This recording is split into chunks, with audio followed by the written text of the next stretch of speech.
Hi everybody, Dom Tiberi joined by Adam King, Nicole Shearin. We're coming to you from the Woody Hayes Athletic Center. Ryan Day meeting with the media today to talk about signing day. The Buckeyes obviously get the big recruit out of Bellefontaine, quarterback Tavian St. Clair. Also talking about the loss to Michigan and talking about the fact that the season will still go on and they're going to be a playoff team and they're probably going to host. They are going to host, let's face it. I mean, I don't see there's any scenario. It was a tough day. A lot of tough questions for Coach Day. He was asked, why are you the right guy to keep leading this program? Are you worried you could, be out? I thought he handled himself very well. It was uncomfortable. A lot of the questions were, and I have my opinions on some things, but and we'll get to that in a minute about my feeling of this rivalry and where the world of college football has taken us, the professionalism. But I give Ryan Day kudos. He stood there like a man and he took it. I thought he certainly did. I thought he answered a lot of the questions really well.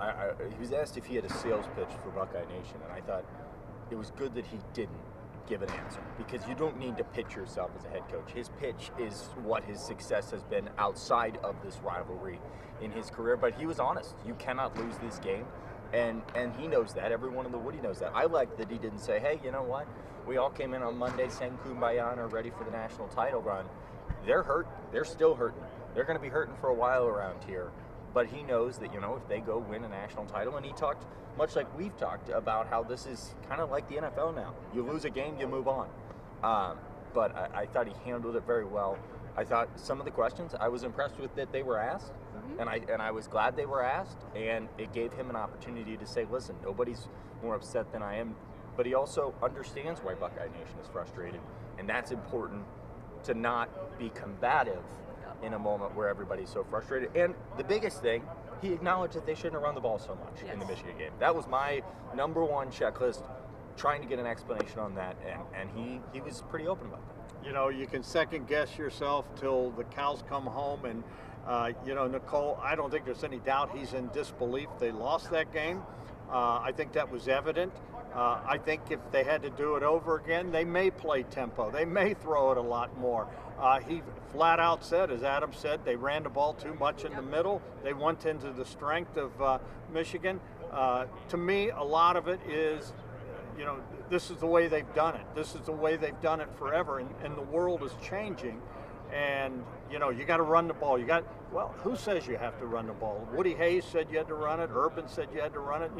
That worked then. But this is a different day, and I think, there will be some second guessing. But the important thing to remember, folks, as bad as that loss was, Michigan's 7-5. They beat Ohio State, and you know what they're going to get? Not a good bowl game.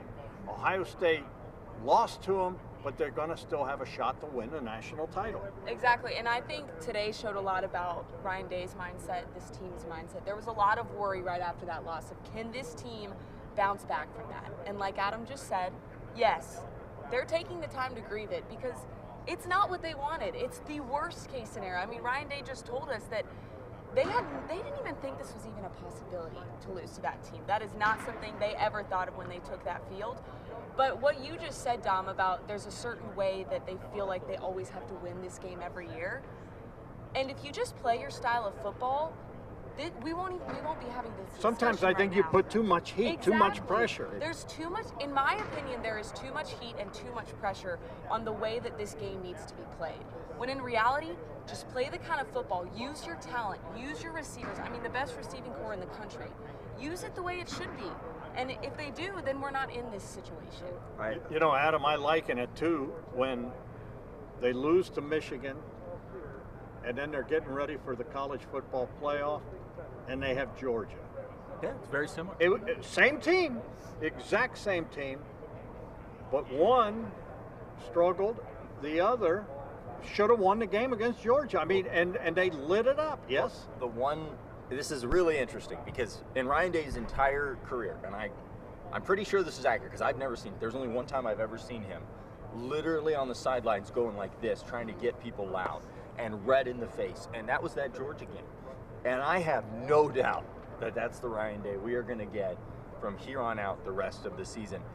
I thought he was honest in the fact that he said he was in literal shock when they lost that game. And I think it's apparent by some of the videos we've seen.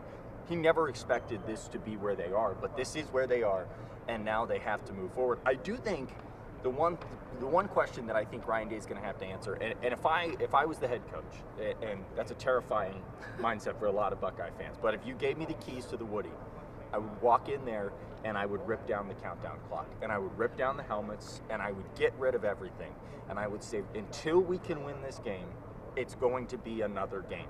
We are going to allow it not to be in our minds in the way that it is. We will work it every year, every day. That's fine. We will know that they are our rival, but it's become too big at this point. And for Ohio State, I think the good news is it's behind them. It's in the past. Now, what we saw from Ryan, they're gonna take this week. They're gonna get back on the field today.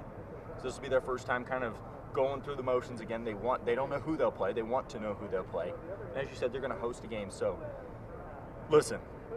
There is something inside of me that is boiling up, and if you are watching this video and you are saying to yourself, I would rather beat Michigan than win a national title, I just don't get it. And there are people that when I say that, they say, well, you don't understand the rivalry. I understand the rivalry. I grew up in Columbus, Ohio. You grew up here, Dom. You get it. You lived it since the day you were born. They put babies in blankets that say beat Michigan. But at the end of the day, you'd rather be the one team standing that adds a national title trophy to the lobby here at the Woody. There's only one of those. They don't hand out trophies for beating Michigan. Hand out little gold pants. They hand out a giant trophy if you can win in Atlanta. I was born and raised in this town. I go back to Bo and Woody. I lived the 10-year war. Those days are gone, and they're not coming back. We are witnessing the professionalism of college football. Ryan Day can't say this, but I can. Do I like it? No. Do I wish we could go back? Yes, but we're not going back. I've said it before, the genie's out of the bottle. And the sanctity of this rivalry changed when they went to 18 teams in the Big Ten, and they're probably going to add a couple more. The sanctity of this rivalry changed when they added a 12-team playoff. And the fact that Ohio State could play Michigan, then turn around and play them the following week in the Big Ten Championship, and then turn around and play them again in the college football playoff. What are we talking about? The pro model is this, ladies and gentlemen. The Steelers hate the Browns. The Browns hate the Steelers. They play twice. I don't know if they hate each other. Oh, they hate each other. It's a rivalry. It is a rivalry. I think it's the coach. And do you know what? They hate losing the game. They play twice. But the ultimate goal is to win the national championship. And it's going to take a while for all of us to adjust that. I don't think they're going to take the clock down. I don't think they'll ever. I don't think they'll. I'm in favor of them. I don't think they'll ever diminish that. But I do see that there's so much pressure put. And, you know, every coach is different. Urban Meyer embraced it. He loved blocking out the M's. He if you wore blue over here, he told you to take it off. He didn't want, but they knew they were going to win the game because they knew how to win the game. Tyvis said that earlier. I thought it was so, they won those games because they knew they were the better team. Ohio State is so mentally in their own mind. But hold on. I think this Ohio State team knew they were the better team this year. I think they were scared to death. They did. Ryan Day said it today. They walked on that field more confident than he has ever seen in his time here. That is a statement. But when you handcuff, they were the better team. They know it. They are the better team. But when you handcuff yourself, and the only chance Michigan had, the only chance they had was for Ohio State to come up and try to run it up the middle to their strength. They got 2 first-round draft picks. Ohio State's got a bunch of first-round draft picks that are receivers. Use them. We've talked about this so often. It's the idea that you're already nervous going into that game. And the second that they went down the field on that first drive and then ran the ball twice and then kicked the field goal and it was gone, they got nervous. Yes. And then they got nervous and then the pick and then it just... And that all goes back to a 365 days a year countdown clock on this one game. Dom, rip down the clock. That's what it all... Let's go right now. I'm serious. Like, I know I didn't grow up in Columbus, but I grew up around college football. They're not going to rip it down. I know this rivalry. They're not going to rip it down. We know it's history. But all Adam and I are saying is that I think this is a total mental game. Too much pressure. It's totally mental. There's way too much pressure. As we all know, these guys came back for this. But with that said, guys, 4 plays, cost them the game. Well, I say Or 6. four. You're missing the dropped pass by Carnell. Yeah, the drop that, but I'm serious. You throw an interception in your end, and you give them a gift at the 2-yard can't do line. that. You can't do that. You Yeah. miss 2 field goals that are chip Can't do shots, that.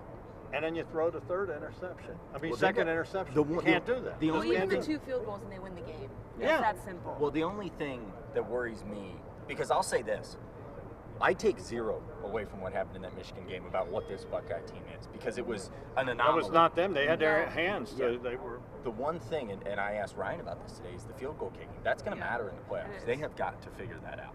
All right. Kickers win games. It's true.